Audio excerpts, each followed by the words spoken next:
Alhamdulillah, baik Ria. Nah, sepertinya udah pada nggak sabar nih Kak untuk dilanjutkan ke pemateri yang kedua. Nah, untuk waktu dan tempat dipersilakan kepada Kak. Ya, baik. Sebelumnya izinkan saya memperkenalkan diri terlebih dahulu. Nama saya Tisa Permulasari. Saya sebagai moderator pemateri sesi kedua pada acara kali ini. Nah, gimana nih teman-teman dari materi sesi pertama dan sekarang mau masuk ke sesi yang kedua? Masih pada semangat kan ya? Nah, pada sesi kedua ini, kita memiliki pemateri yang sangat keren dengan berbagai prestasi dan juga aktivitas yang sedang digelutinya saat ini. Pemateri ini sudah memiliki pengalaman untuk menjadi investor dan trader hebat. Dan beliau juga sebagai founder dari syariahsaham.com dan beliau juga adalah penulis buku. Nah, dengan begitu banyaknya prestasi pastinya nih banyak tips dan ilmu yang bisa kita terapkan juga biar bisa menjadi investor yang mengerti dan paham akan investasi. Nah, sebelum memasuki pemateri kedua ini, izinkan saya untuk membacakan CV dari beliau. Nah, nama lengkap Asep Muhammad Saiful Islam, SPD, MAPD, AWP, RSA. Nah, bisa nama panggilannya yaitu Mang Amsi. Nah, statusnya sudah menikah. Beliau lahir di Cianjur pada tanggal 26 Oktober tahun 1982. Alamatnya Kampung Tegal Caang, nomor 3, RT 3 RW 4, Dusun Sukamaju, Kecamatan Cibeber, Kabupaten Cianjur. Nah, untuk nomor handphonenya 0819 1202 5005 atau 0822 1491 2005. Yang mau bertanya-tanya mungkin bisa melalui email di amsi@syariahsaham.com atau membuka website www.syariahsaham.com, mulaisaham.com dan mangamsi.com. Nah, untuk kegiatan aktivitasnya kali ini, Mang Amsi ini sebagai founder dari syariahsaham.com, guru bahasa Arab di MAN 3 Cianjur sejak tahun 2005, ketua MGMP Bahasa Arab Jawa Barat tahun 2021 sampai 2024, guru inspiratif Jawa Barat tahun 2018, penulis buku saham syariah kelas pemula atau Sari Kelapa, dan beliau ini pendidikan terakhirnya yaitu di Universitas Pasca Sarjana UIN Syarif Hidayatullah Jakarta dengan prodi pengkajian Islam dan konsentrasi pendidikan bahasa Arab. Pekerjaannya saat ini di institusi Kementerian Agama Republik Indonesia sebagai guru bahasa Arab tahun 2005. Nah, Mang Amsi ini sudah memiliki prestasi-prestasi yang sangat memukau. Pada tahun 2018 menjadi guru inspiratif Jawa Barat EL Sukaisi Award 2018 jenjang SMA, MA atau SMK di tingkat provinsi. Pada tahun 2013 mendapatkan prestasi award beasiswa LPDP dari Kementerian Keuangan Republik Indonesia di tingkat nasional, dan tahun 2003 menjadi terbaik satu cabang Form Quran MTQ mahasiswa nasional 8 di tingkat nasional. Nah, selain itu ada juga buku-buku yang sudah diterbitkan oleh Mang Amsi sendiri, yaitu tahun 2020 Saham Syariah Kelas Pemula, pada tahun 2015 buku Saham Para Master BEI 5000.com, buku 2015 Dekonstruksi Demotivasi Pembelajaran Bahasa Arab, dan artikel di tahun 2015 Faktor Demotivasi Pembelajaran Bahasa Arab dalam Perspektif Siswa Madrasah. Wah, keren sekali ya CV dari Mang Amsi ini. Sebenarnya masih banyak sekali yang belum bisa disebutkan karena kita keterbatasan waktu. Nah, untuk mengetahui lebih lanjut, kita langsung saja kepada Mang Amsi, dipersilahkan.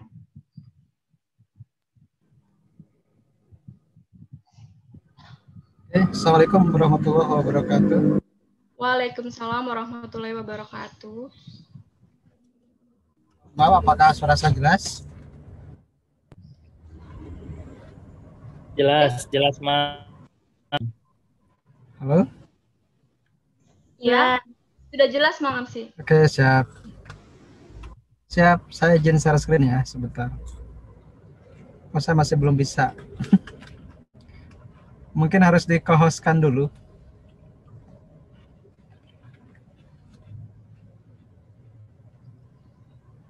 Untuk operator mungkin bisa dibantu. Ya, terima kasih. Sudah, Mbak.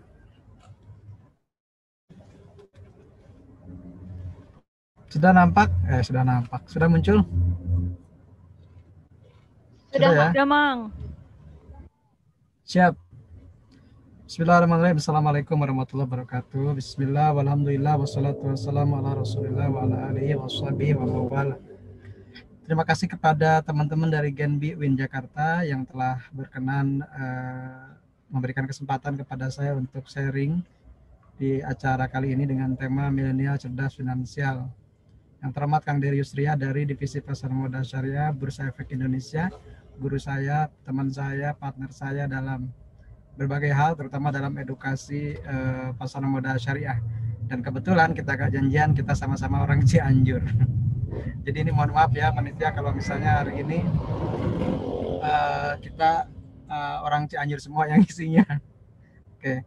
Alhamdulillah juga saya dulu pernah kuliah di UIN Jakarta meskipun hanya 2 tahun gitu ya. Karena alhamdulillah mendapat kesempatan dapat beasiswa LPDP yang generasi prasejarah ya. Generasi zaman single digit lah, kayak sekarang kan sudah triple digit LPDP-nya.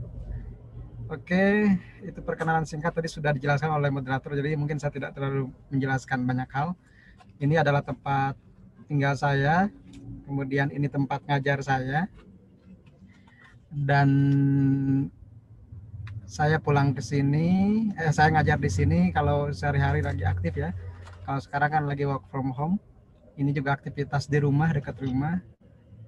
Dan ini saat ini. Jadi teman-teman mohon maaf kalau ada sekiranya gangguan jaringan, karena saya live-nya di perjalanan. Kebetulan tadi pagi ada agenda ke Ciamis, dan ini saya sejenak berhenti dulu di kisaran Bandung Timur. Jadi mohon maaf kalau misalnya ada kurang lancar koneksinya begitu ya. Ini buktinya, saya menyaksikan baru saja. Jadi slide-nya saya edit langsung di mobil.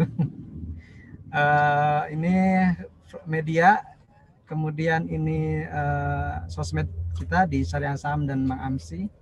Saya juga sedang belajar membuat YouTube begitu untuk lebih bermanfaat dan lebih menebar edukasi dan literasi tentang saham syariah.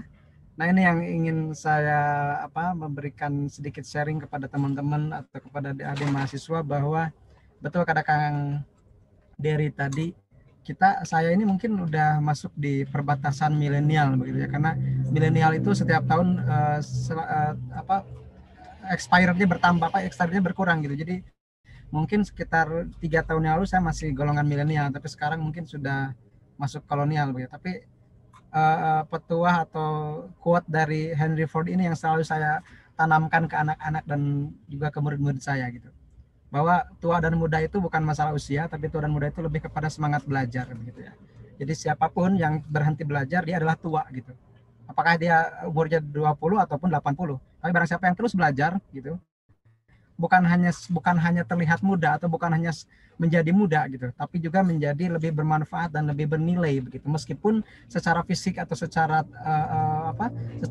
fisikalnya atau secara tubuhnya, secara jasmaninya sudah mulai menurun. Jadi teman-teman, saya mengutip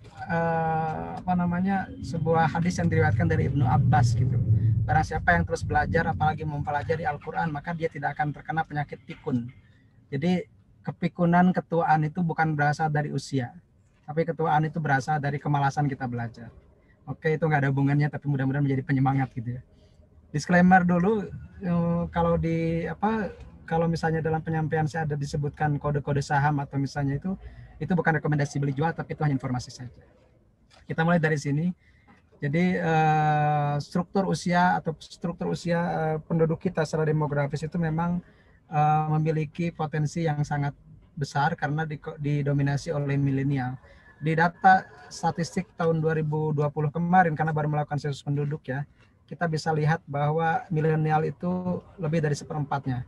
Kalau berkoalisi dengan Gen X, dengan Gen Z gitu, dan Gen Z dan post Gen Z itu lebih dari 60%. Bahkan kalau kita lihat usia produktif kita itu sekarang mencapai 71%. Ya, meskipun ada perbedaan perhitungan antara Kemendagri dengan BPS, tapi kisarannya mirip-mirip lah, 270 juta gitu ya. Nah, kita bisa dilihat di sini datanya 71% itu adalah usia produktif. Kemudian yang biru ini usia masih anak-anak ya, sedikit. Kemudian yang lansia pun itu sedikit. Jadi kita didominasi oleh usia produktif. Nah, ini bisa menjadi potensi yang sangat besar untuk pertumbuhan ekonomi dan juga pertumbuhan negara kita pada umumnya, begitu ya. Dan kita bisa cek di sini, kita paparkan lagi milenial, Gen Z dan post Gen Z itu lebih dari 60%. Nah, kalau di sini saya masih milenial loh, gitu kan. Nah, ya 2 tahun lagi lah expirednya gitu ya. Kalau 2 tahun lagi mungkin saya sudah agak milenial, tapi sekarang masih masuk deh. Seperti itu. Nah, ini berita terbaru yang mungkin 2 hari lalu ya, atau 3 hari yang lalu, bahwa kita patut berbangga karena jumlah investor itu mengalami kenaikan sekitar 78% sampai Februari 2021. Dan jumlahnya itu mencapai 4,5 juta, yang tahun kemarin masih 3,8 juta begitu ya. Dan 99% itu didominasi oleh investor retail seperti saya dan teman-teman mungkin, atau mungkin di antara teman-teman sih ada yang institusi atau besar ya, tapi seperti saya lah yang tepatnya itu, karena kita pedagang saham eceran gitu ya, pedagang saham eceran istilahnya. Nah, tapi yang patut kita bangga lagi, dan ini adalah usaha dan kerja keras dari Kang Dery dan teman-teman, Pak Irwan juga dari Divisi Pasar Modal Syariah. Selama 5 tahun kita mengalami peningkatan yang sangat signifikan, mengalahkan jumlah investor apapun. 1.650% atau 17 kali lipat. Jumlahnya sekitar 86.000 meskipun baru 5,5% dari total investor saham Indonesia. Artinya di sini kita melihat ada potensi pertumbuhan yang masih yang masih lebar begitu. Tadi juga Kang Dery mengemukakan di salah satu slide-nya, kita punya kelebihan demografis. Kalau Malaysia melek semuanya, itu tidak akan bisa mengalahkan Indonesia setengahnya. Jadi kalaulah kita harus, Kang Dery tadi selalu mengingatkan, kita harus lebih bangga dengan negara kita karena kita punya potensi menjadi pusat industri halal bukan hanya di Asia tapi di dunia. Karena apa? Kita punya bonus demografi yang nggak dimiliki negara lain gitu. Nah, itu yang perlu kita optimalkan potensi tersebut, bukan menjadi sesuatu yang malah menjadi kontraproduktif, tapi menjadi sesuatu yang justru lebih produktif dan lebih memajukan bangsa ini gitu ya. Nah, kita juga bisa cek bahwa jumlah investor sekarang didominasi oleh investor di bawah 30 tahun. Dan diantaranya mungkin teman-teman dari WIN ini begitu ya. Nah, tapi tadi juga sudah dijelaskan oleh Kang Dery, tingkat literasi kita masih sangat rendah ya. Masih 0,02% dan inklusinya 0,01%. Jadi ini juga sudah dijelaskan tadi, jadi yang sudah dijelaskan saya mungkin lewat ya. Kemudian, nah yang perlu diperhatikan oleh teman-teman yang masih mahasiswa gitu ya, masih kuliah adalah bagaimana merencanakan keuangannya gitu. Bagaimana kita bisa membuat perencanaan yang baik untuk bisa mencapai tujuan keuangan. Nah, dari definisinya aja perencanaan keuangan itu kan dari definisi resmi ya, dari Financial Planning Standard Board atau FPSB-nya Indonesia, itu perencanaan keuangan adalah proses mencapai tujuan hidup seseorang melalui manajemen keuangan secara terintegrasi dan terencana. Jadi ada beberapa hal yang perlu kita perhatikan. Pertama adalah tujuannya apa, kemudian manajemennya bagaimana, dan prosesnya seperti apa gitu ya.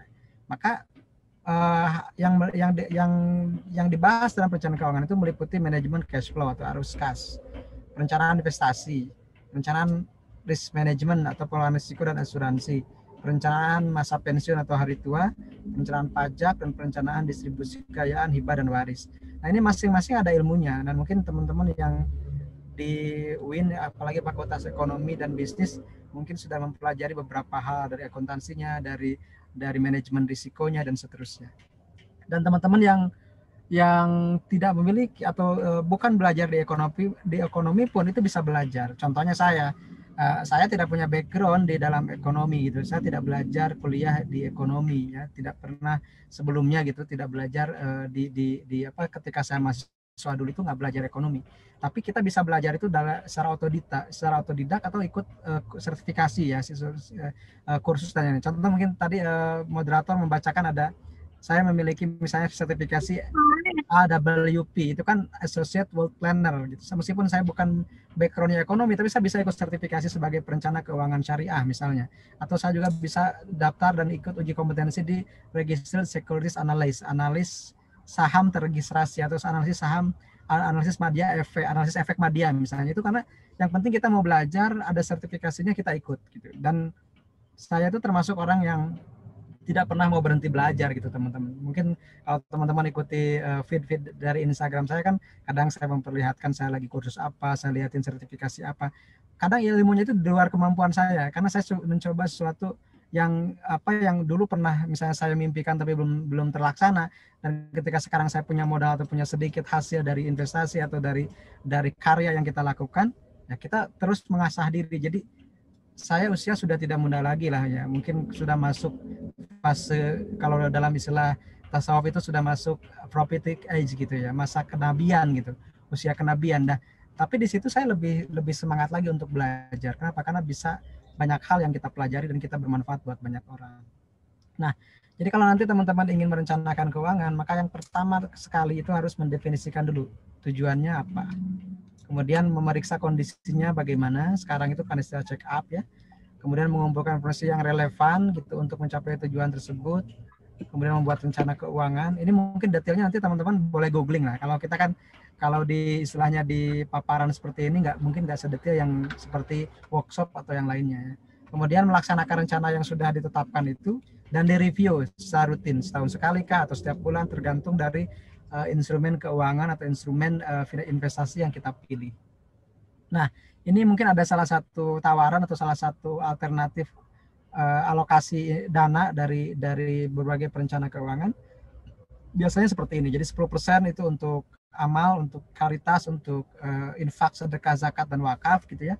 Kemudian 20% untuk investasi di masa depan, 30% cicilan kewajiban tagihan misalnya utang, asuransi, KPR atau yang lainnya, dan baru 40% kebutuhan. Idealnya seperti ini. Tapi dalam kenyataannya mungkin bisa disesuaikan. Contoh misalnya, kalau saya kan misalnya katakanlah saya tidak punya cicilan utang gitu karena alhamdulillah sudah lunas, maka berarti porsi investasinya yang saya tambah. Nah, teman-teman perlu ingat, adik-adik dari mahasiswa perlu ingat, kebutuhan itu sebenarnya tidak terlalu berubah banyak gitu.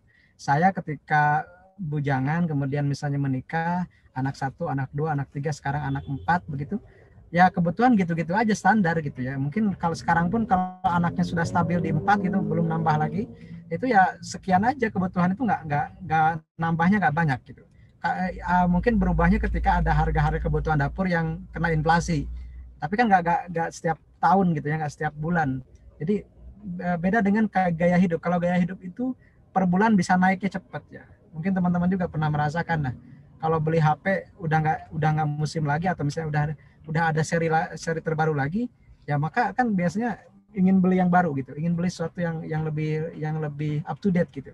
Nah, kalau saya kan punya gaya hidup misalnya HP itu kalau belum mati ya nggak beli lagi gitu. Laptop yang seperti tadi dilihat di slide, saya beli pun bekas gitu. Saya nggak beli laptop baru, saya beli laptopnya bekas, yang penting masih berfungsi dan masih, dan alhamdulillah ini udah setahunan lah. Udah setahunan saya punya laptop ini, bermanfaatnya banyak banget gitu. Nah, dan itu tidak perlu dengan harga yang wah gitu. Justru harganya itu mungkin 1/4 dari harga aslinya. Ya seperti itu. Jadi kebutuhan itu sebenarnya tidak terlalu menggoda atau tidak terlalu mengganggu dari cash flow kita, tapi yang sering mengganggu adalah gaya hidup atau lifestyle. Nah, itu belajarnya bukan hanya belajar perencanaan keuangan, tapi juga belajar tasawuf gitu. Belajar bagaimana mengendalikan nafsu, bagaimana mengendalikan hawa atau misalnya keinginan. Makanya penting selain belajar investasi juga belajar ilmu tasawuf ya, kalau istilahnya ilmu spiritualitas lah. Kalau mungkin ada yang nggak suka juga dengan istilah tasawuf, mungkin spiritualitas gitu, atau misalnya kesalehan lah, seperti itu. Nah, sebenarnya rahasia berinvestasi itu adalah bagaimana kita mengukur atau menentukan gitu, mencanangkan nilai dari sesuatu, kemudian membayarnya dengan lebih murah. Gitu. Itu investasi, hakikatnya seperti itu. Kita misalnya ingin sesuatu di masa depan yang lebih bernilai, tapi mendapatkannya dengan harga yang lebih atau dengan cicilan yang lebih murah. Itulah investasi yang sebenarnya. Gitu. Bukan sebaliknya ya, bukan sebaliknya. Kita mendapat sesuatu yang turun harganya tapi dengan biaya yang mahal. Misalnya kita beli kendaraan tapi bukan untuk produktif, akhirnya kendaraan nilainya menyusut tapi cicilannya terus jalan tiap bulan. Nah, itu juga masalah manajemen keuangan yang harus dipelajari. Kemudian kalau ditanya apa sih landasan berinvestasi, ya saya selalu memiliki 3 ayat landasannya. Yang pertama adalah Al-Baqarah 282 yang merupakan ayat terpanjang, yang di situ menjelaskan tentang mekanisme transaksi dan pencatatan dari utang ya. Misalnya di sini, hai orang beriman, jika kalian saling berutang di dalam waktu tertentu, tempo tertentu, maka tuliskanlah utang tersebut. dan hendak yang menuliskannya itu hendaklah seorang juru tulis dengan adil. Jadi ayat terpanjang di Al-Quran nggak bicara tentang ibadah ritual, tapi ayat terpanjang di Al-Quran bicara tentang ibadah finansial. Nah ini setidaknya ini menjadi landasan kenapa orang muslim harus melek finansial, karena ada landasannya di kitab sucinya. Seperti itu. Kenapa juga ayatnya panjang? Kalau kita kaji secara ilmu tafsir atau misalnya ilmu dibalik makna yang tersirat gitu ya, makna dari suatu ayat, ini menyiratkan semakin panjang suatu ayat biasanya semakin rinci pembahasan dari Allah dan juga semakin abai orang terhadap ayat tersebut. Jadi semakin panjang suatu firman Allah biasanya itu semakin jelas atau semakin tegas pernyataan dari Allah, tapi semakin abai orang yang membacanya. Biasanya seperti itu katanya. Nah jadi boleh jadi kalau misalnya umat Islam masih belum melek finansial, sampai hari ini banyak yang belum melek finansial, boleh jadi karena mungkin, mohon maaf, jarang baca Al-Baqarah 282. Bacanya aja jarang, apalagi memahaminya gitu ya, seperti itu. Kemudian ayat kedua adalah An-Nisa ayat 9. Kalau ini bicara orang yang sudah berkeluarga, jangan sampai meninggalkan keturunan yang lemah. Karena meninggalkan keturunan yang lemah itu khawatir nanti mengganggu stabilitas dari ekonomi dan finansial dan juga akhirnya kepada akidah. Kenapa? Karena ada hadis. Kadang kemiskinan itu bisa menyebabkan kekufuran, kan seperti itu. Dan terakhir adalah surah Yusuf ayat 47 yang menjelaskan bagaimana seorang muslim itu harus menyiapkan di masa depan itu investasi.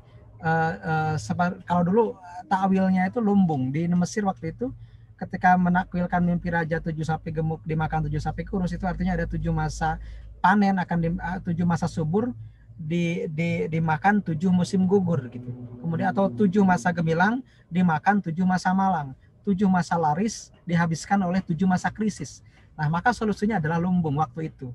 Maka Mesir menjadi negara yang paling subur pangannya, sehingga negara-negara sekitarnya itu kelaparan, mengalami kelaparan, sementara Mesir karena mengamalkan ilmu dari Nabi Yusuf, saran dari Nabi Yusuf, menjadi negara paling subur. Maka di akhir cerita kisah di surah Yusuf itu, yang sebagai salah satu kisah terbaik di Al-Quran, saudara dan orang tua Nabi Yusuf kan datang ke Mesir untuk meminta bantuan pangan. Karena di negara sebelah Mesir, misalnya Palestina, Syria, Syam, begitu ya, atau misalnya Ethiopia sekarang, itu sedang dilanda kekeringan. Maka mereka datang untuk minta bantuan. Kan ceritanya seperti itu. Jadi kisah Nabi itu sangat paralel dan sangat komprehensif begitu ya, untuk bisa kita jadikan semacam contoh.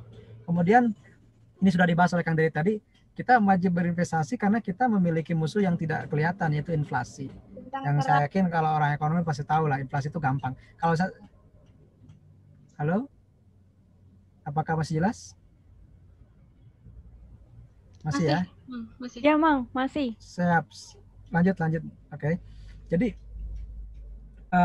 contoh yang paling mudah kalau saya inflasi itu gampang. Saya nikah misalnya, katakanlah 15 tahun selangnya, lalu saya menikah, harga emas itu masih 100.000 lah katakanlah per gram. Sekarang kan sudah 1 juta kalau yang emas logam mulia itu. Berarti dalam 10 tahun terakhir nilai uang 100.000 itu dulu bisa pakai beli 1 gram emas. Sekarang cuma 0,1 gramnya atau 1/10-nya. Nah itu adalah bentuk inflasi yang nyata. Ya, seperti itu. Selanjutnya, apa yang membedakan investasi konven dengan syariah? Teman-teman boleh baca di sini. Jadi kalau yang syariah intinya secara tujuan ada misi sosial, secara pengolahan ada kriterianya, secara pengembalian atau imbal hasil ada cleansing non halal seperti yang tadi dijelaskan oleh Kang Dery juga. Pengawasan ada tambah DPS, kemudian akadnya harus sesuai syariah. Transaksinya selain harus patuh undang-undang juga harus patuh syariah compliance, dan terakhir ada instrumen yang sudah dinyatakan syariah. Nah, teman-teman kalau misalnya ingin berinvestasi, maka pastikan teman-teman ingat GTMan. GTMan itu ya teman-teman pasti tahu satu merek apa gitu ya, tapi bagi saya itu ada sebuah singkatan goals, time frame, dan instrumen. Jadi sebelum segalanya sesuatunya ditentukan dulu tujuannya mau apa. Misalnya ingin kalau yang masih mahasiswa ini ingin menikah atau ingin lanjut S2, ingin kuliah di luar negeri, atau misalnya ingin menghajikan orang tua lah, seperti itu tujuan.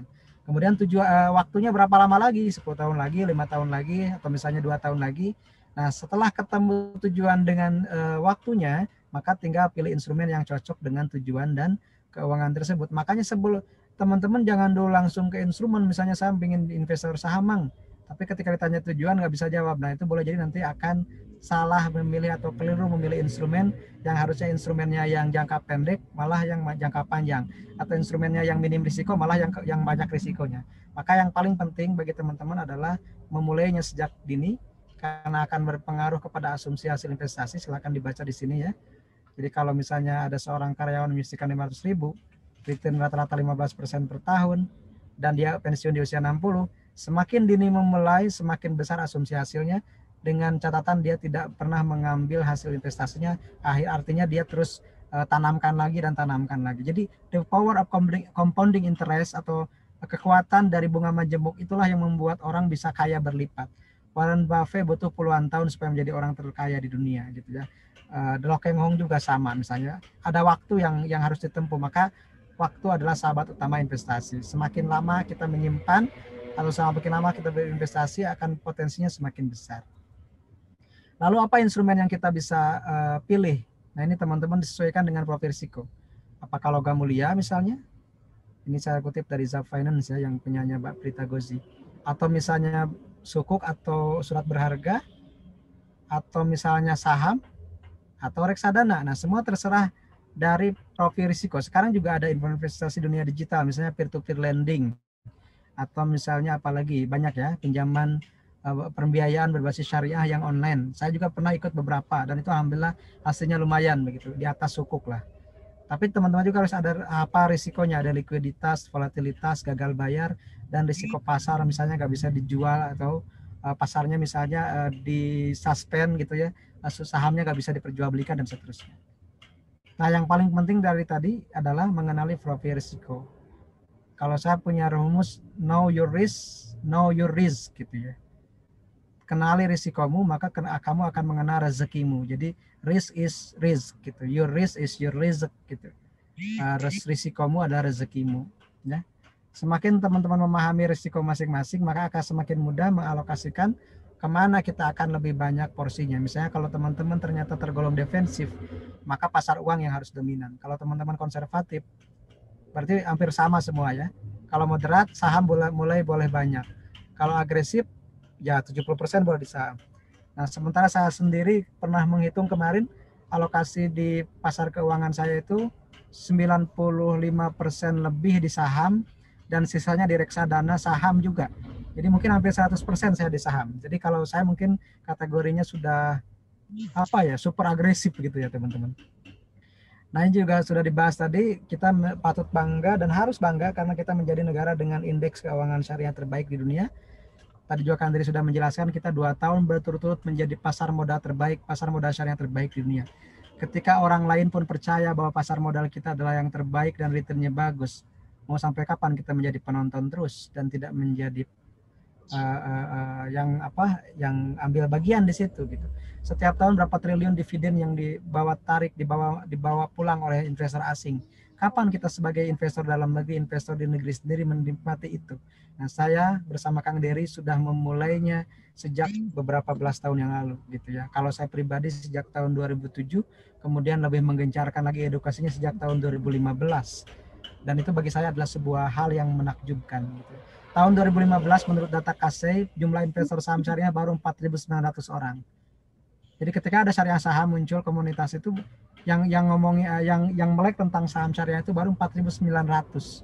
Sekarang sudah 86.000. Alhamdulillah itu sebuah pencapaian yang sangat optimal bagi Bursa Efek Indonesia dan kita semua sebagai bangsa Indonesia, bahwa kita harus lebih melek lagi terhadap pasar modal syariah. Kalau teman-teman masih bingung dengan fatwa, kita udah punya fatwa, nomornya gampang, 20, 40, 80, tahunnya ganjil, 01, 03, 11. Plus yang terbaru adalah fatwa 135, nomor tahun 2020. Ini nomornya ganjil, tapi tahunnya genap. Jadi kalau ngapalinnya gampang ya teman-teman, kalau mahasiswa nih, kalau buat door prize gampang nih, 20, 40, 80, 2001, 2003, 2011, plus 135 tahun 2020. Itu adalah fatwa untuk pasar modal syariah. Nah kemudian kalau ditanya kenapa sih Bang harus berinvestasi di saham syariah? Kalau saya menyingkatnya dengan 7 huruf pertama, A, B, C, D, E, F, G. Kita harus utamakan amanah. Jadi di investasi di saham syariah itu bukan langsung untuk cuan dan dividen, tapi amanah dulu. Jadi kita belajar untuk menjalankan transaksi sesuai dengan ajaran yang kita yakini begitu. Berkah, B-nya berkah. Kita ingin tumbuh berkembang dan juga kebaikannya berkesinambungan. Bukan hanya sekedar cuan untung secara finansial atau secara nominal, tapi juga kita ingin berkah secara secara spiritual begitu. Kemudian cuan itu capital gain, beli 1000, jual 1200 ya. Jadi kalau saham itu potensinya besar, siapa yang punya berisi 150 atau 135, kemudian jualnya 3000, berarti itu kan naiknya 2000 berapa 26 kali lipat ya, 20 kali lipat lebih. Dan itu melebihi instrumen apapun. Saya pernah buat feed di Instagram, Bitcoin kalah, apalagi Tesla kalah, Apple kalah, Microsoft kalah, Google kalah, gitu. Apalagi saham Indonesia pasti kalah semua kan. Itu contoh bahwa cuan itu ada. Kemudian dividen itu bagi hasil, ya bagi hasil. Kemudian efisien itu bagaimana dengan adanya SOTS yang tadi Kang Dery jelaskan, itu menjadi lebih efektif dan tidak perlu dipusingkan dengan saham syariah atau bukan. Kemudian filantropi tadi menggabungkan antara investasi dengan amal. Dan terakhir adalah potensi pertumbuhan growth yang masih tinggi untuk negara kita karena penduduknya masih sangat banyak. Kita juga bisa mengenali potensi sektor mana yang diuntungkan oleh pandemi ya. Dan ternyata adalah sektor keuangan, sektor makanan, minuman, dan kesehatan. Dan yang terkena banget adalah sektor pariwisata dan penerbangan dan juga transportasi. Teman-teman boleh mempelajari saham syariah kelas pemula. Alhamdulillah di bulan Februari kemarin kita sudah naik cetak yang ketiga dalam waktu 7 bulan. Jadi terima kasih atas kepercayaannya. Dan hari ini kalau tidak salah masih ada diskon, apalagi di Shopee itu ada big sale atau apalah namanya. Jadi silakan nanti dicari. Dan terima kasih juga buat Kang Dery dan dari tim Idea Islamik yang sudah sering mensupport kami di Syariah Saham dan juga komunitas lainnya. Mudah-mudahan bermanfaat buat semua. Ini adalah sosial media kami, silakan di capture atau nanti saya share juga ya, materinya sudah ada di panitia. Itu mungkin dari saya, karena ini baterainya mau habis, saya mungkin ganti ke HP, karena ini lagi di jalan, jadi saya nggak punya, baterainya udah mau selesai. Jadi dari saya mungkin cukup sekian, mudah-mudahan ada manfaatnya. Kalau ada tanya jawab, nanti kita lanjutkan ya. Terima kasih. Assalamualaikum warahmatullahi wabarakatuh. Ya, baik. Terima kasih kepada Mang Amsi. Sangat menginspirasi sekali ya untuk materi pada pemateri kedua kali ini. Mungkin kita lanjut ke sesi tanya jawab aja ya, Mang Amsi. Boleh, silakan. Ya, untuk peserta yang ingin bertanya mungkin bisa raise your hand atau tulis di kolom chat dengan namanya. Nah, di sini sudah ada yang raise your hand, yaitu Yosua Darmadi ya. Yosua? Ya. Terima kasih. Ya. Oke, terima kasih Kak Tisa sebagai moderator sudah memberikan kesempatan, dan terima kasih untuk pemaparannya kepada Bang Amsi. Perkenalkan, nama saya Yusuf dan saya asalnya dari Medan.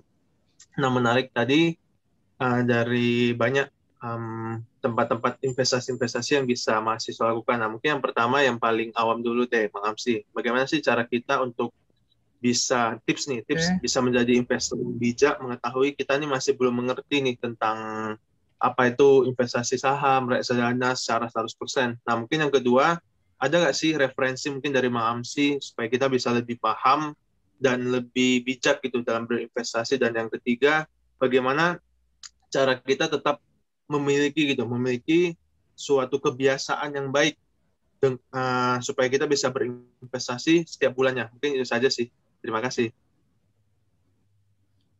Oke, terima kasih Bang. Saya izin pindah dulu ke HP ya, Kak. Karena ini laptopnya udah mau habis nih. Siap. Sebentar ya semuanya. Mohon maaf nih.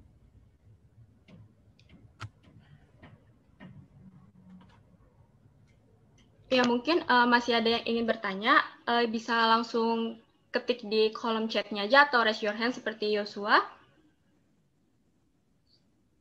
Mungkin masih ada yang penasaran dengan investasi saham atau lainnya gitu.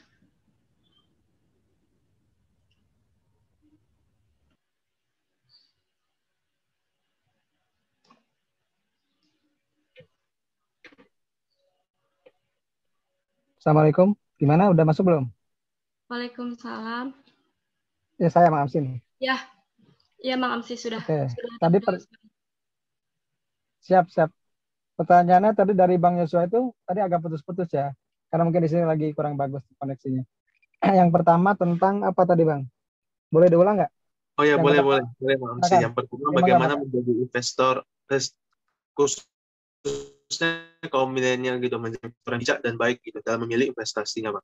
Oke, yang pertama itu ya. Jadi bagaimana menjadi investor yang bijak. Nah, kalau menurut saya sih yang paling penting pertama itu investasi di ilmunya dulu, Bang.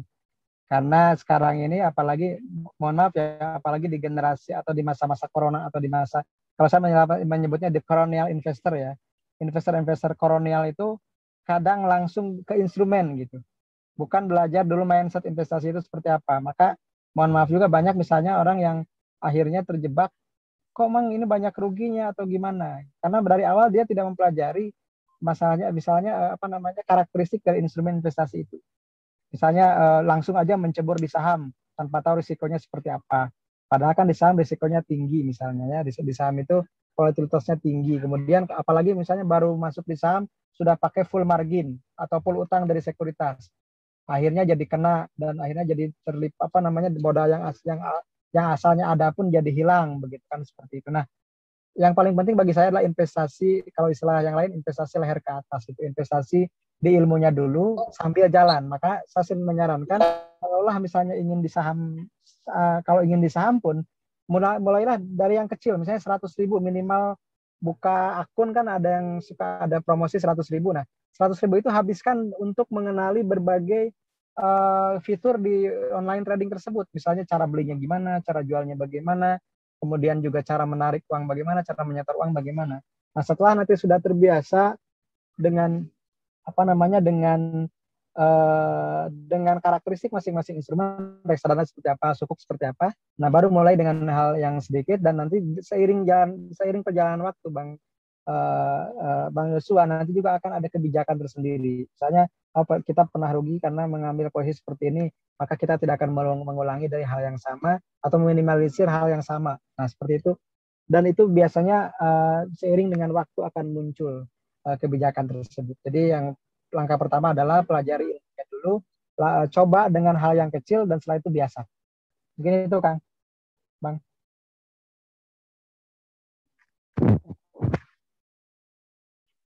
Ya, baik. Tadi Kak Yosua ada beberapa pertanyaan, ya. Betul. Ya, yang pertanyaan keduanya? Oke, baik Kak Tisa. Mungkin ini aja yang terakhir karena mungkin ada beberapa teman ada yang mau nanya juga di kolom chat. Bagaimana gitu kita memilih investasi yang benar dan bagaimana kita menimbulkan atau menumbuhkan sikap yang selalu rutin gitu, yang baik dalam menabung atau berinvestasi, Bang Amsi. Terima kasih, Bang Amsi. Oke Bang, jadi ini pertanyaannya bagus sekali. Jadi kalau saya pribadi, karena saya pun belajar investasi itu telat ya setelah menikah begitu. Jadi tadi selalu ingat bahwa waktu adalah sahabat utama investasi. Ada 3 variabel dalam investasi. Pertama waktu, kedua besaran investasi, ketiga adalah return dari investasi. Nah, untuk besaran dan return, misalnya tadi besarannya per bulan 500.000, returnnya katakanlah 10% per tahun. Itu bisa berubah-ubah atau bisa kita ubah, bisa kita adjust setiap waktu. Misalnya sekarang ingin ngambil yang 20% per tahun rata-rata, kemudian misalnya sebulannya ditambah jadi 1 juta, bisa berubah. Tapi ada satu yang nggak bisa diubah gitu. Itulah waktu dan usia. Jadi kalau teman-teman yang masih mahasiswa, adik-adik yang masih mahasiswa, teman-teman punya variabel investasi yang tidak bisa saya ulang. Ya, caranya karena saya nggak bisa mengulangnya, saya tanamkan ke anak-anak saya. Saya tanamkan ke anak-anak saya gitu. Karena anak-anak saya usianya masih kecil, mereka masih punya waktu yang mungkin tidak bisa dikejar oleh orang tuanya, tapi mereka punya waktu yang bisa menumbuhkan asetnya. Jadi mulailah dari sekarang, mulailah dari yang kecil gitu, mulailah dari diri sendiri. Itu kayak 3M-nya Agim ya. Tapi itu juga berlaku untuk investasi gitu. Jadi membiasakan diri untuk berinvestasi karena kita punya tujuan di masa depan seperti apa. Kemudian kita juga punya punya variabel atau punya tadi unsur investasi yang tidak bisa diulang oleh saya, oleh orang tua kita gitu, oleh orang yang di atas kita. Jadi teman-teman yang masih mahasiswa, teman-teman punya variabel investasi yang dahsyat karena hanya dengan waktu investasi bisa bertumbuh dengan berlipat gitu. Mungkin gitu, Bang. Ya, baik, terima kasih Mang Amsi. Sehat selalu. Sami. Siap. Yang lain mungkin? Ya, ini ada pertanyaan di kolom chat, Mang Amsi, dari Beni Sumarlin. Apakah berinvestasi itu harus memiliki uang yang banyak? Namanya kan mau beli perusahaan. Memungkinkan tidak bagi yang punya uang dikit untuk memiliki saham? Oke, Bang Beni, terima kasih pertanyaannya. Saya ingin menjelaskan dulu ke teman-teman. Investasi itu banyak instrumennya ya, bisa dengan sukuk, bisa dengan reksadana, dan bisa saham. Nah, kalau kita bicara saham yang paling murah itu harganya sekarang ada yang di bawah 50. Papan akselerasi, tapi ya mungkin teman-teman harus pelajari lagi saham. Minimal yang rata-rata itu kebanyakan 50 ke atas, 50 rupiah, bukan 50 ribu teman-teman.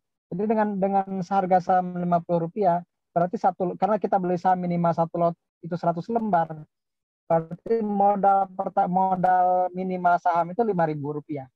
Jadi kalau saya mengatakan bahkan beli saham itu bisa lebih murah dibanding beli reksadana. Kenapa? Karena beli reksadana itu minimal 10.000 sekarang yang lewat platform-platform Bibit, Xdana, kemudian Bareksa dan yang lainnya, misalnya Tanam Duit, itu mungkin ada yang 10 ribuan. Tapi saham ada yang 5 ribuan. Gitu. Jadi sebenarnya kalau mengatakan, Mang, bagaimana, apakah harus punya uang dulu untuk bisa saham? Untuk bisa beli saham? Bagi saya, selama masih bisa beli bakso, berarti bisa beli saham. Atau selama masih bisa beli boba, itu sudah berapa lot saham? Saya nggak tahu, karena saya di kampung tinggalnya dekat hutan, saya nggak tahu harga boba berapa. Katakan kalau anak saya misalnya ada yang beli dari kota, katakanlah 20 ribuan. 20 ribu itu bisa membeli saham, misalnya saham Demas. Demas itu harganya sekarang 240. Tapi disclaimer on ya teman-teman, jangan langsung besok beli Demas. Demas itu 240, berarti harganya cuma 24 ribu satu lot. 24 ribu satu lot, dan Demas ini katakanlah dividennya lumayan. Tahun kemarin itu dividennya bisa di atas 20% per tahun misalnya. Jadi dengan uang yang 20 ribuan seharga boba tadi, atau seharga misalnya ayam KFC, atau misalnya seharga berapa, atau gini lah, teman-teman sering beli Indomie satu dus, berapa saya nggak tahu harganya, katakanlah sekitar mungkin sekitar berapa, 48 kali 2.000, 100 ribuan lah gitu ya. Kita bisa beli satu dus Indomie, atau kita beli satu lot Indomie gitu. Satu lot Indomie itu ya mahal sih, 8 ribuan gitu, 800 ribuan gitu. Tapi mungkin bisa beli saham lain, misalnya beli saham Ultrajaya itu 1.500 per lembar, katakanlah, jadi satu lotnya 150 ribu gitu. Dengan uang yang terjangkau kita bisa menjadi pemilik perusahaan, tentunya seperti itu ya. Kemarin saya beli Sido Muncul misalnya, Sido Muncul itu harganya 780 atau 800-an, berarti satu lotnya 80 ribu gitu. Saya sering minum tolak angin, tapi saya juga beli perusahaan tentang tolak angin itu sendiri. Seperti itu mungkin Kang Beni. Jadi tidak ada, selama teman-teman masih bisa beli cemilan, berarti teman-teman masih bisa beli saham. Itu mungkin. Ya baik, buat Kak Beni mungkin sudah terjawab ya oleh Mang Amsi. Nah, di sini ada nih yang raise your hand lagi kepada Alwan Rizaldi mungkin.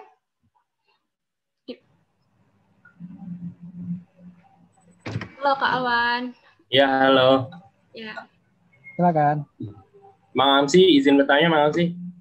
Silakan, Mangga, Kang. Iya, Assalamualaikum warahmatullahi wabarakatuh. Waalaikumsalam. Izin bertanya ini untuk menyikapi IHSG yang sekarang ya Mang Amsi, ini kan lagi turun banget, itu juga investor milenial kayak kita sekarang kan jadi kayak bingung nih Mang Amsi menyikapinya. Kira-kira menurut Mang Amsi gimana ya Mang Amsi? Terima kasih. Oke. Saya mau tanya ke Kang Alwan. Bang Alwan ya. Kak Alwan ya, Kak deh. Kalau milenial biasanya Kak. Kak Alwan beli IHSG atau beli saham? Beli saham. Beli saham. Jadi kalau IHSG-nya turun, sahamnya ikut turun nggak? Sekarang sih turun semua. Turun semua. Tapi kalau kita pembeli saham, kalau saya pribadi ini, IHSG itu hanya sebagai acuan, karena boleh jadi IHSG-nya turun saat saya naik. Gitu. Kenapa? Karena kita fokusnya bukan ke indeksnya, tapi ke perusahaannya. Selama perusahaannya masih membukukan keuntungan, masih jalan secara pendapatannya terus tumbuh, bagi saya it's okay gitu. Karena indeks harga saham gabungan itu hanya cerminan pasar yang sifatnya jangka pendek gitu. Karena boleh jadi tahun ini turun, tahun depan naik. Bulan ini turun, bulan depan naik. Itu kan fluktuasi gitu. Tapi yang namanya kinerja atau misalnya pendapatan atau berapa bersih perusahaan kan tiap tahun kita lihatnya. maka teman-teman boleh cek. Meskipun IHSG-nya turun, tapi ada sahamnya yang naik gitu atau pendapatannya naik. Dan kalau misalnya baru merasakan penurunan sekarang, itu biasa gitu. Kenapa? Karena dalam 10 tahun pun sudah berapa kali turun, berapa kali naik. Jadi kalau teman-teman masih galau dan gusar dengan kenaikan dan penurunan IHSG, coba teman-teman cek riwayat IHSG beberapa tahun ke belakang. Kalau ada yang nanya, kenapa sih Mamsi sering kelihatan lebih tenang kalau lihat IHSG turun ya? Karena saya nggak beli IHSG, saya beli saham. Lalu yang kedua, karena saya pernah ambruk di 2008 dan setelah 2008 itu nggak ada lagi yang seambruk 2008. 2020 kemarin itu turunnya cuma 42%, indeks itu dari yang tertinggi ke terendah itu di Maret ya sekitar 3.900 itu cuma 42%, tapi saya mengalami dulu minusnya 62% di tahun 2008. Jadi semakin kita pernah mengalami crash, maka kita semakin kebal terhadap pasar. Maka yang harus kita fokuskan kalau kita investor jangka panjang, fokuslah pada kinerja perusahaan. Misalnya kalau perusahaannya masih membukukan laba, masih membukukan keuntungan, masih membukukan pertumbuhan penjualan, kenapa kita harus risau gitu? Kenapa? Karena riak atau respon pasar itu kan hanya sementara. Kalau misalnya saham yang kita investasikan itu akan kembali kepada nilai wajarnya secara fundamental. Kecuali kalau teman-teman membeli saham yang nggak jelas fundamentalnya, cuma ikut-ikutan pasar doang. Itu saya nggak bisa jamin. Kenapa? Karena ada juga tidak semua saham itu bagus secara perusahaannya. Nah, kalau teman-teman sebagai pedagang atau trader, maka teman-teman harus punya trading plan. Di mana saya harus stop loss, di mana saya harus take profit. Itu adalah trader. Tapi kalau tadi misalnya Kang awal bilang, saya ini investor milenial, Mang. Kalau saya sebagai investor, turun itu saya nyicil, bukan khawatir. Karena kita investor. Kapan lagi kita dapat diskon? Jadi simpelnya gini, bahkan mungkin turunnya pun belum diskon. Kenapa? Karena nilai wajarnya masih di bawah juga. Mang, ini udah turun nih, sahamnya udah turun 20%.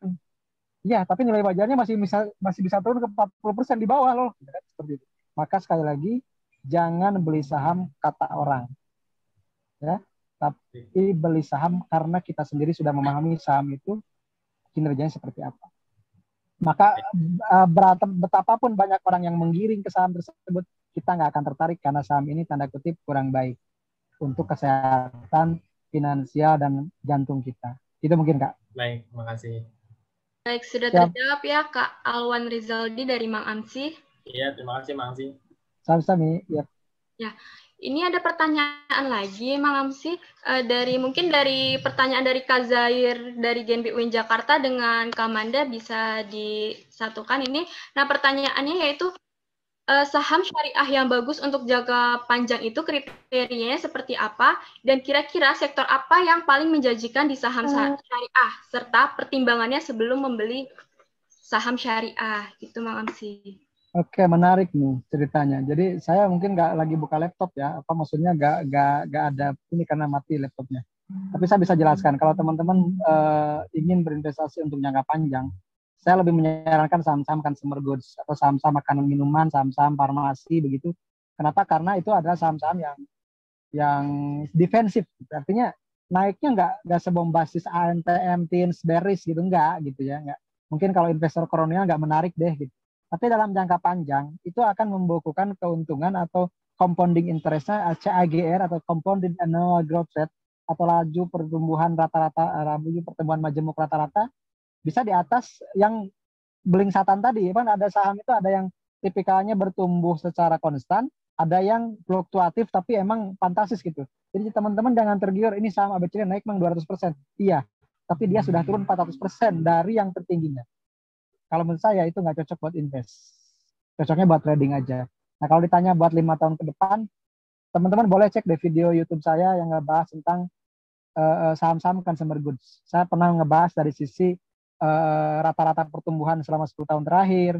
Karena kalau saya jabarkan akan panjang gitu. Tapi di situ di video YouTube tersebut saya sudah jelaskan bagaimana valuasinya juga, kemudian bagaimana kinerja pertumbuhannya selama 10 tahun terakhir. Saya bandingkan ada 8 saham consumer goods ya. 8 saham consumer goods. Teman-teman boleh cek pilih yang mana. Kemudian saya juga kemarin dalam semingguan terakhir bikin juga video tentang 5 saham consumer goods big caps. Artinya saham-saham consumer goods yang 5 terbesar kapitalisasinya di Bursa Efek Indonesia yang semuanya syariah gitu. Teman-teman boleh cek mana yang lebih murah. Saya jelaskan aja, misalnya salah satunya misalnya Indofood, ICBP misalnya, kemudian Mayora, kemudian Indofood, kemudian Kalbe Farma juga bisa dijadikan salah satu alternatif. Cuman ya gitu, teman-teman nggak bisa berharap dalam sehari 2 hari naik. Kenapa? Karena saham defensif. Saham defensif. Kalau saham defensif ya jangan berharap setahun bisa 100% begitu. Tapi dalam jangka panjang itu akan lebih dari yang fluktuatif tadi gitu. Contoh sekarang Antam kemarin kan kena isu Tesla, berat naik ke atas. Sekarang kan mulai turun. BRIS, isu merger, berat naik. Sekarang kan mulai turun. Nah, kalau yang seperti itu kan kadang teman-teman juga nggak mungkin suka nanya, emang kapan ini naik lagi ya? Saya nggak tahu. Karena kalau secara nilai wajar pun sudah mahal. Jadi saya nggak bisa merekomendasikan secara fundamental. Saya nggak bisa membahas tentang fundamentalnya. Karena memang sudah mahal. Gitu. Maka pelajari lagi tentang ilmu fundamental. Saya juga sudah pernah membuat serial belajar rasio keuangan saham. Ada 11 atau 12 video. Dan itu free, bisa diakses oleh teman-teman. Maka selagi masih ada waktu dan masih diberikan usia, belajarlah yang sangat intensif karena itu akan membuat kita lebih terarah dalam berinvestasi. Itu mungkin Kak. Iya, mungkin sudah terjawab ya dari Kak Zaid dan Kamanda Valevi. Ini ada sebenarnya sudah banyak nih Mang Amsi yang menanyakan. Mungkin karena keterbatasan waktu kita pilih saja kali ya pertanyaannya. Ya boleh, siap. Ini dari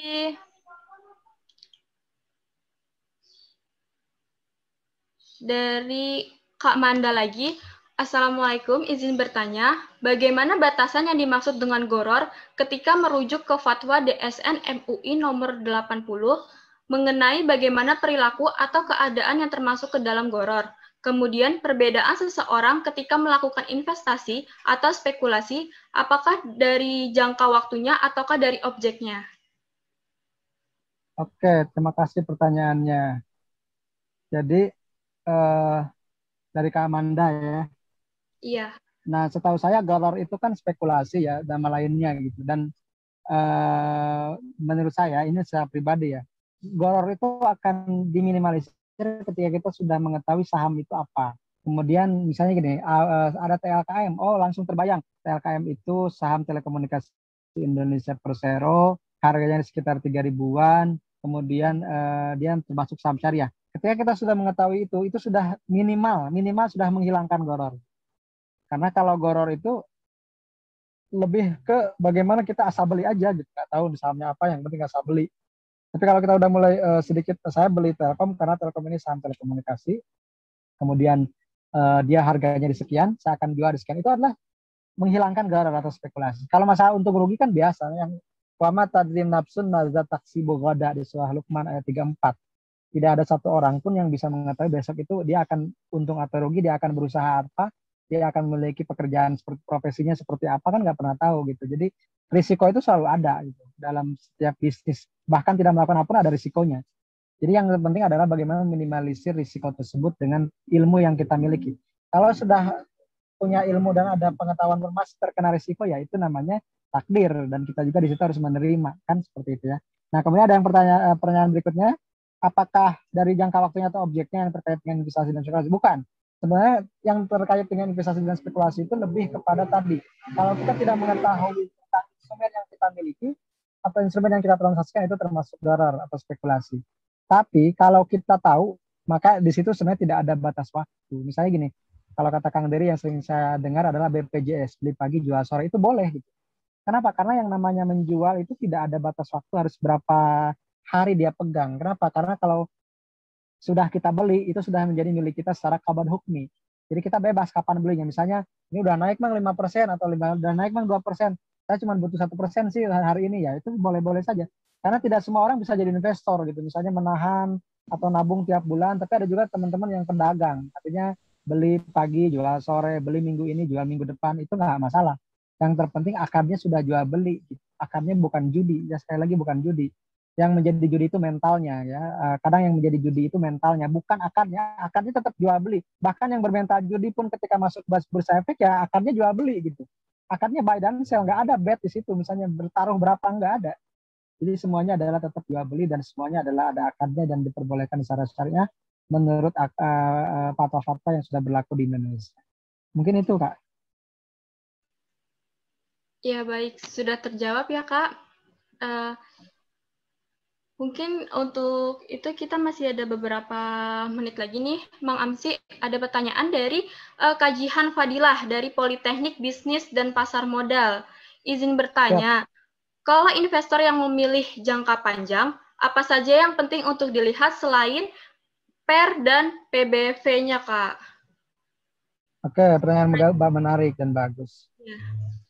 Kalau misalnya Kak Jihan mau berinvestasi untuk jangka waktu yang lama, maka pelajari dari sisi manajemennya, kemudian dari sisi profitabilitasnya, ya. Dan itu saya pernah membahasnya semuanya, rasio-rasio keuangan tersebut, dan yang paling penting adalah rasio profitabilitas. Kenapa? Profitabilitas itu menggambarkan keuntungan, atau misalnya bagaimana perusahaan itu bisa menghasilkan keuntungan di masa depan gitu. Dan juga teman-teman juga baca RUPS-nya atau public expose-nya. Misalnya tahun depan akan menargetkan kenaikan penjualan sekitar 20%. Itu penting. Ketika manajemen berkomitmen untuk itu, berarti dia akan menumbuhkan setidaknya laba bersih 20%. Langkah apa sih yang ditempuh oleh manajemen? Misalnya menaikkan harga, atau misalnya menambah, kalau misalnya perusahaan unggas misalnya, atau perusahaan ayam misalnya menambah rumah potong hewannya, menambah misalnya rumah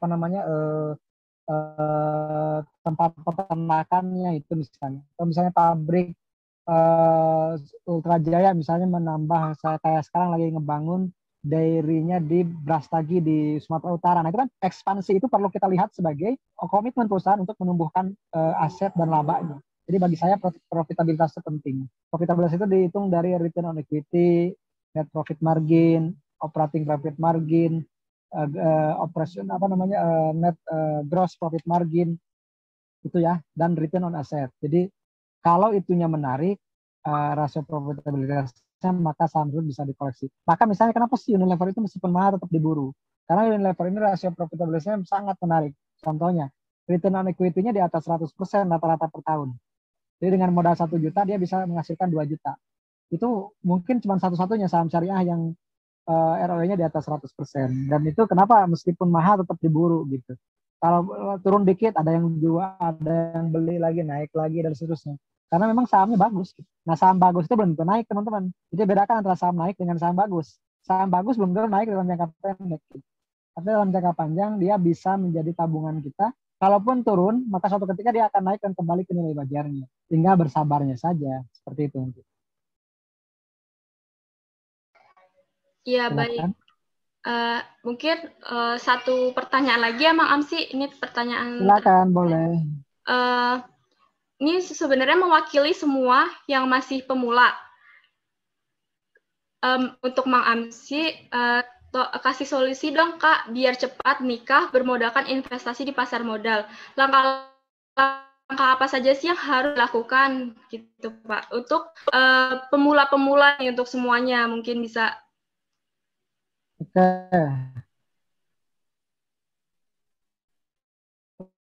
Langkah-langkah ya, langkah-langkah berinvestasinya, ya, Mang.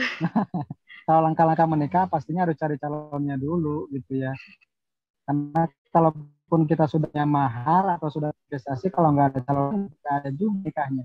Jadi yang penting dari ada yang masih kuliah itu, pantaskanlah diri sebelum menikah. Itu yang paling penting. Memantaskan diri itu ya mengupgrade skill kita, mengupgrade spiritualitas kita. Karena menikah itu bukan hanya masalah fisik.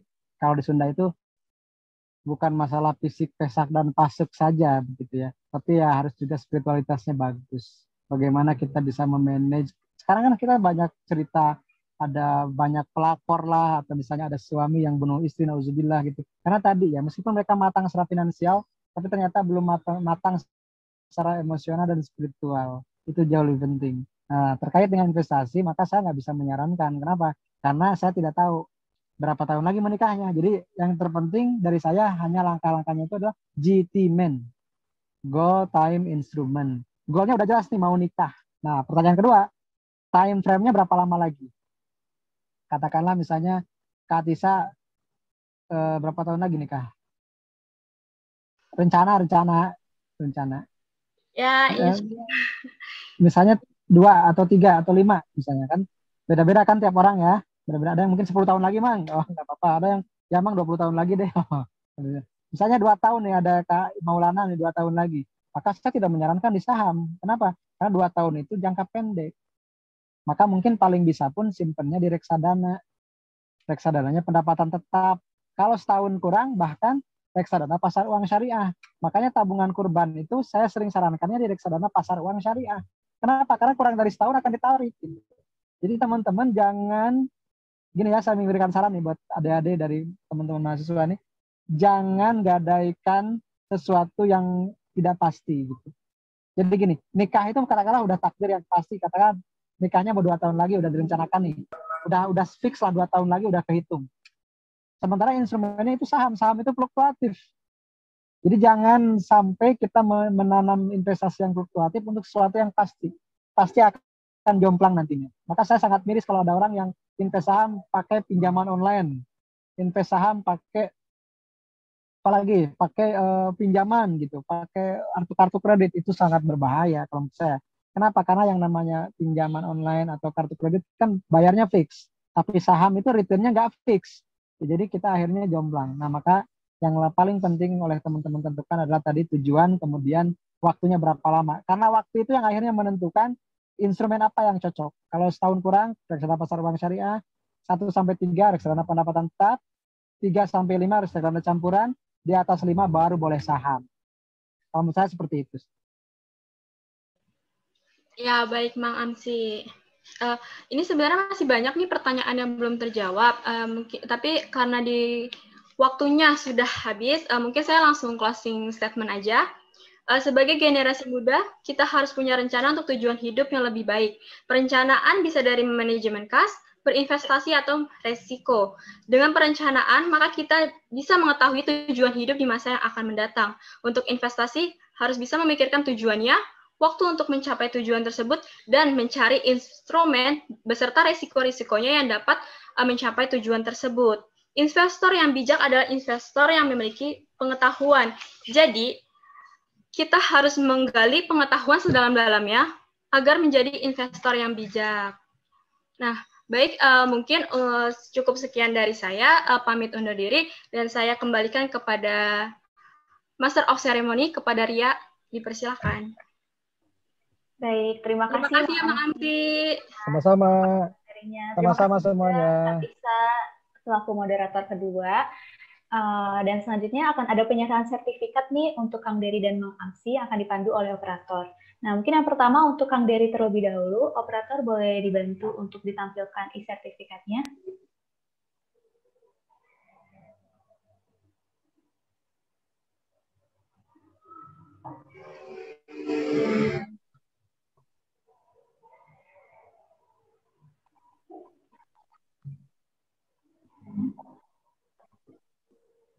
Yuk, operator boleh ditampilin dulu e-sertifikat untuk Kang Dery terlebih dahulu ya.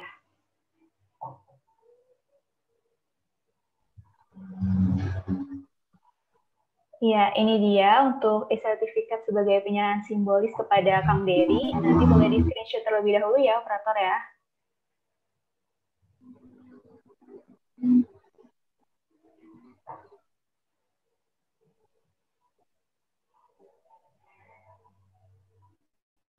Baik, apakah sudah cukup, operator?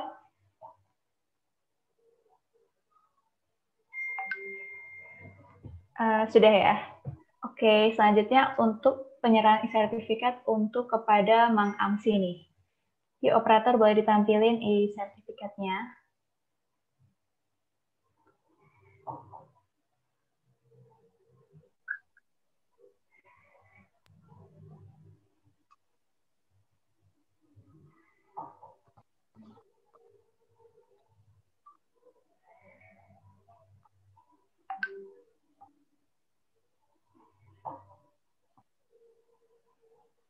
Halo operator, tampilin e-sertifikat buat Mang Amsinya nih.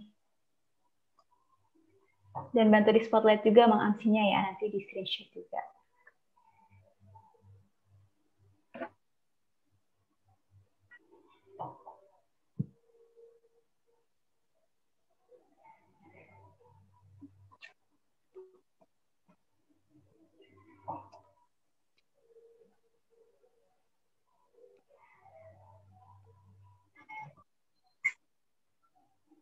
Baik.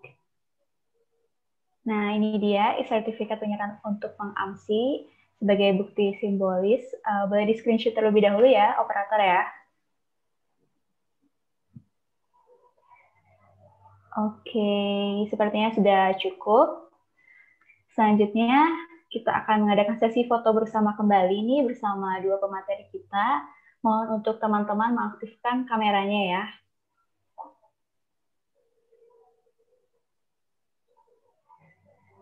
Turun panitia semuanya. Kang Dery, mohon Kang Dery.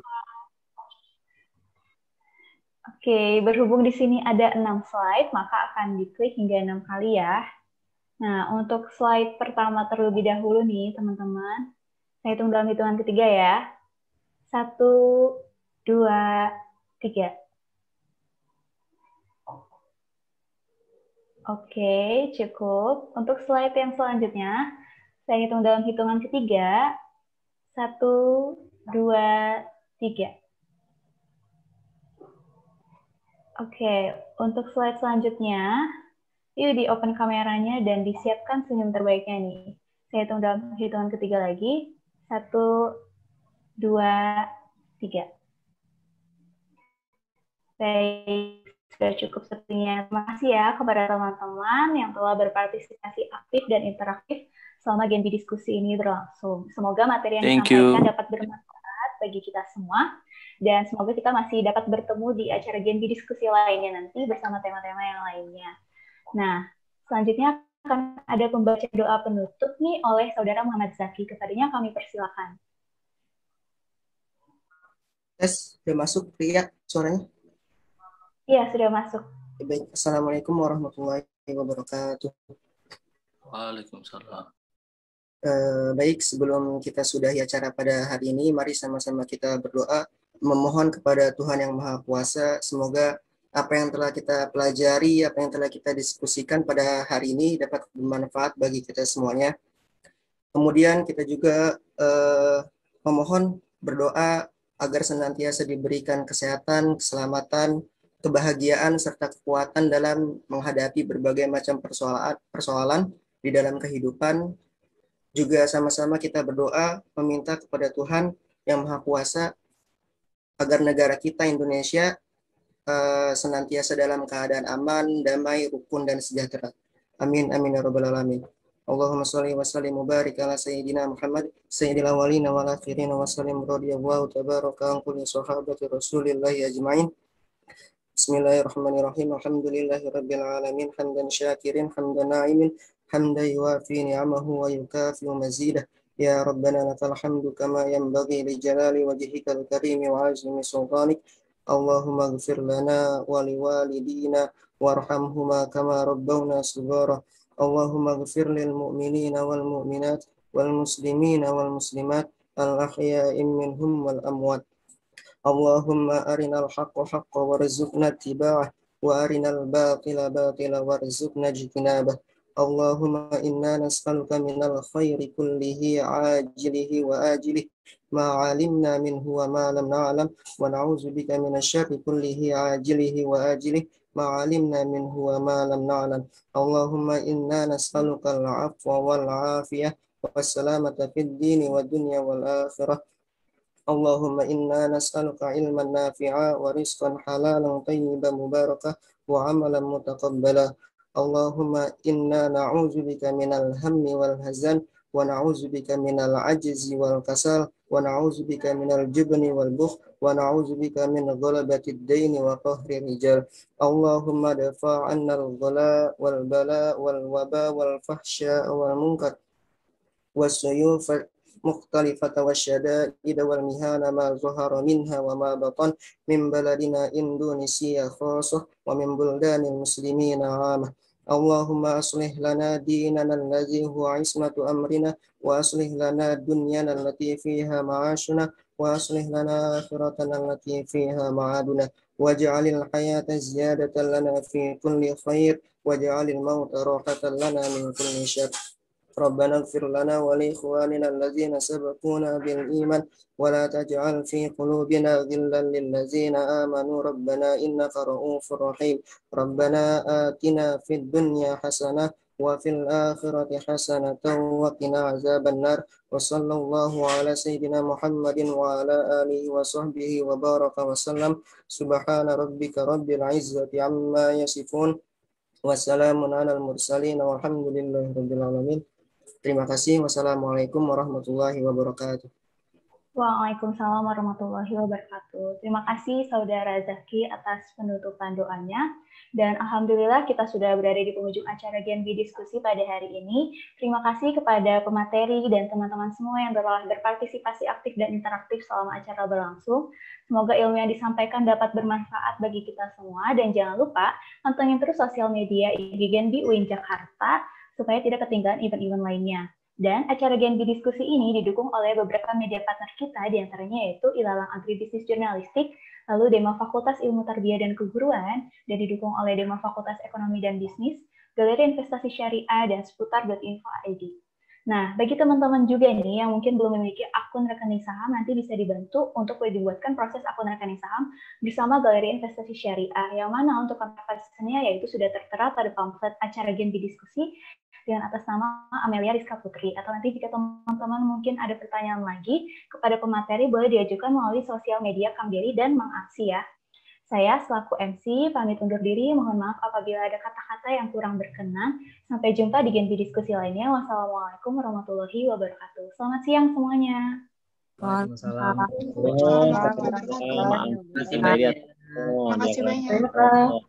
Terima kasih banyak.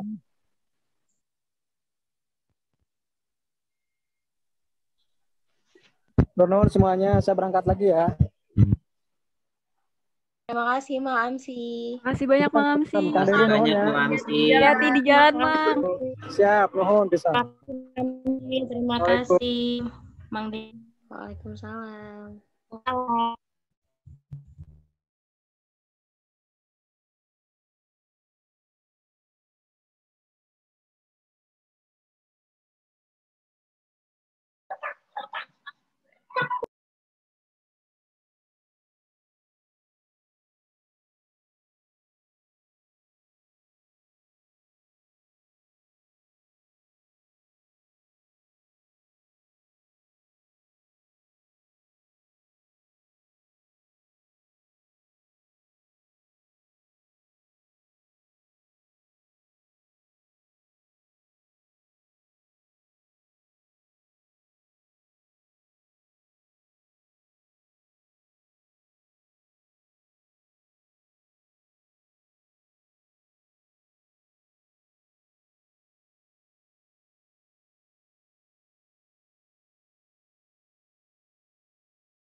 Cukup.